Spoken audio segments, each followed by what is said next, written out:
All right, I am checking out the brand new plugin from Safari Pedals. This is the Fox Echo Chorus.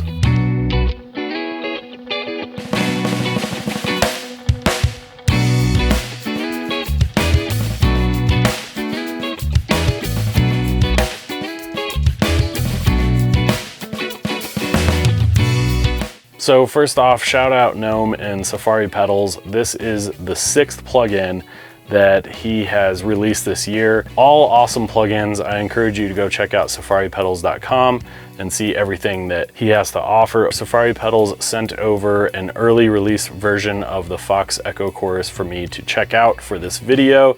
However, Safari Pedals has no say in what goes into this video, and they will not see this video until the day that it is released. There is an affiliate link down in the description, so if you want to pick up Fox Echo Chorus and you use that link, a small portion of your purchase will come back to this channel. So the Fox Echo Chorus is based off of the Roland 301, which is a chorus echo that was made in the 70s. I actually didn't know that until I started messing around with this thing, and I went and did some research and found out that that is in fact what this thing is based off of. And I think that they actually did full IRs or captures of the original unit. It is a quirky unit, and doing the one-to-one sort of emulation of this thing, all that quirkiness kind of comes over to it, which actually leads to some really interesting and cool sounding results. So looking at the interface here, gone is the traditional kind of guitar pedal interface that we've seen from other Safari pedal plugins, but I think there's good reason for that. I mean, if you're really trying to emulate or do a one-for-one digital recreation of an original hardware unit, you want the interface to look the same. And honestly, when I first started going through this thing, I was referencing the original Roland 301 manual from the 70s to see what these things do. And I mean, it's pretty much what it is. You have some other things, like you have auto gain, you have this blend, and then you have a noise. And this noise is basically just introducing sort of a tape hiss. And I think that's because the original Roland 301 actually uses tape to create these chorus and echo effects. What's really nice about it is it scales really well. And being able to scale it this large is actually really nice. So I'm gonna play a guitar through the Fox Echo Chorus at the beginning here just to kind of show what sounds it does. I'm using my Fender Telecaster, and I'm running pretty much direct into the Walrus ACS1. All right, so before we even get into any of the effects on this plugin, it actually is kind of just like a nice little preamp. It's got this level control and then this output, which are linked together here with auto gain, which is kind of nice. And then you have a EQ section, bass and treble, simple controls. This is what it sounds like, default settings.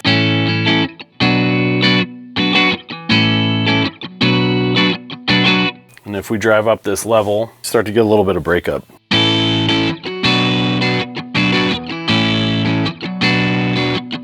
And then you can kind of tweak from there with the EQ settings, take out a little bass, add a little treble.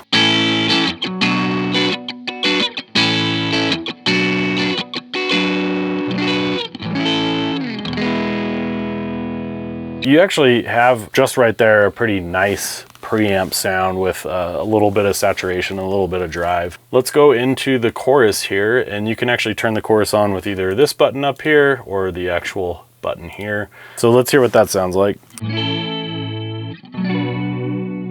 mean, obviously the first thing that I want to do when I hear this sound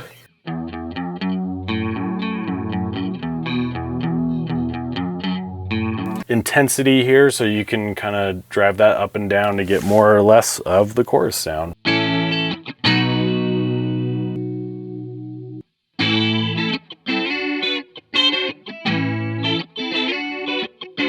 All right, so moving into the echo section, this is where things get a little quirky. You actually have 6 different modes for echo here. Where it gets weird is that on this repeat rate knob here, you have different values when you sweep this knob here for each one of these modes, and I'll show you what I mean here in a second. All right, so this is the default sound here on mode 1.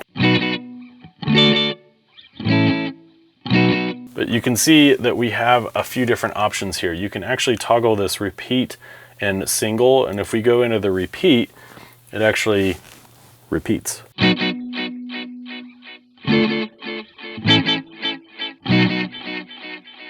So when we mess with this repeat rate here and we increase, if we go all the way up to the top, you get kind of a slapback thing.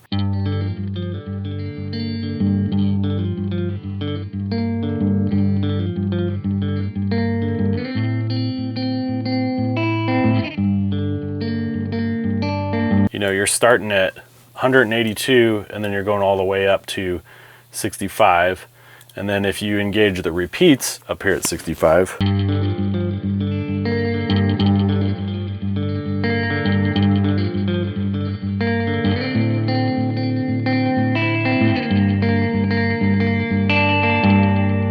so let's go back to default settings here for all of these and then go into mode 2. Now when we're on mode 2, you can see that our milliseconds here starts at 551 and it goes up to 130. If you go into mode 1, you're at 65 and down to 182. So these things are linked to the mode, and they're very different sounding echoes or delays depending on what mode you're in.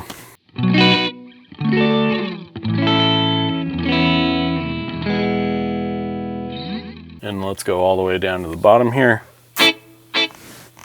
Much longer delay time.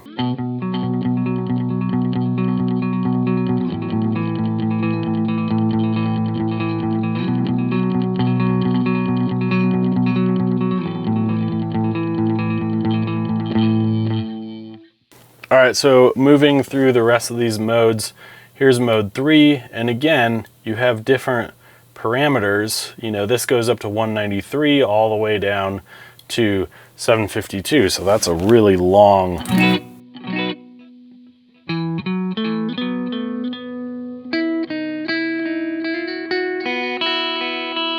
And again, you have this repeat single function.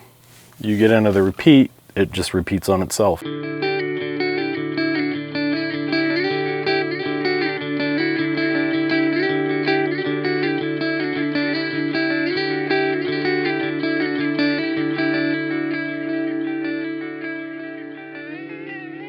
So if you flip between these modes and you have the repeat rate all the way up, you're going to get different repeats. You're going to get different.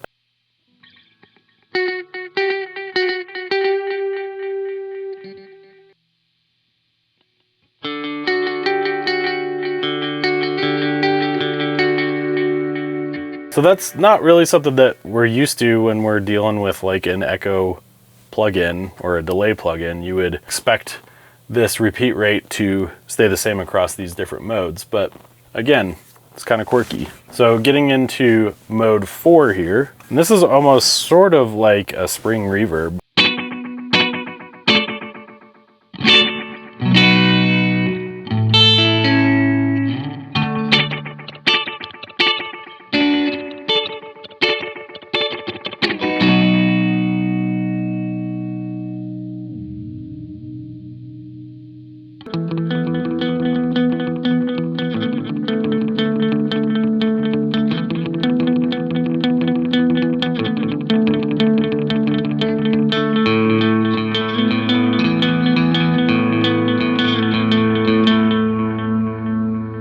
Mode 5, you'll have like almost a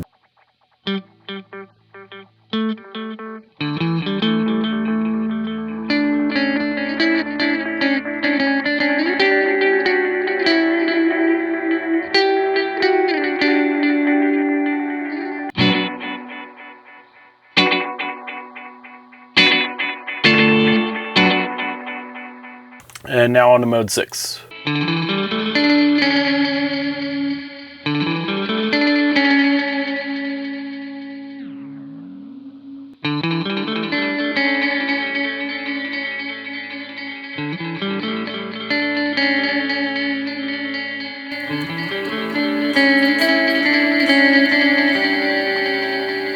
Next effect is S on S, and I didn't know what that meant, and it's actually what made me end up looking up the Roland 301, and it stands for sound on sound. I could be totally off here, but I think what the functionality is here is that it actually records your signal going in, and this would be on the original unit tape, and then it plays it back, which kind of sounds like a delay, but here, I'll just play it and you can kind of hear what it sounds like.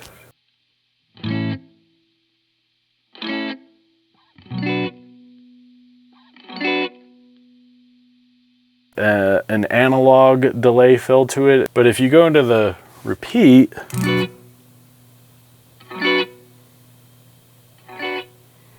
it'll just keep going. It is almost a super long delay signal of whatever you run through it. But then you also have this repeat rate,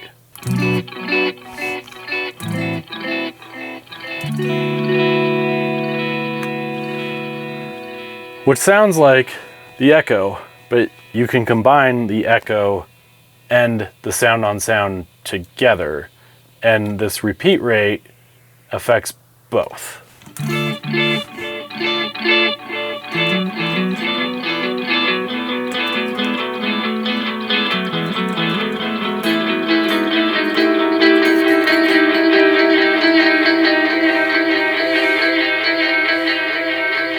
So you get kind of this crazy cacophony of echoes. It's a pretty wild sound, and let me know in the comments if you can spot or think of any records that you've heard that uses kind of this unique combination of this sound on sound function and this echo function.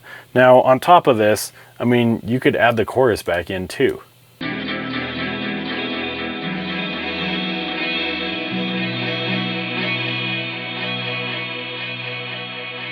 So you can tell you can get this really interesting kind of vintage washed out sound with using all three of these effects. But there's also one more, and that's the reverb. There isn't really a dry wet on this thing. It's just kind of 0% all the way to 100%. And you can see in the interface here, the reverb is in a box all its own. The only thing that you can control is the amount of reverb. So combine that with the echo.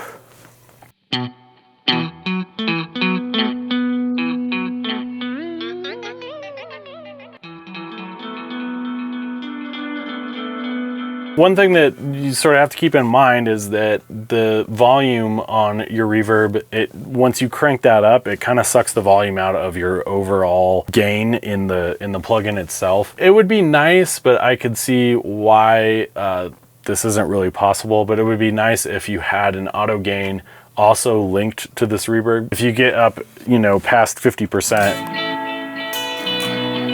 it sucks out enough of your signal that you kind of want to compensate for that with the level.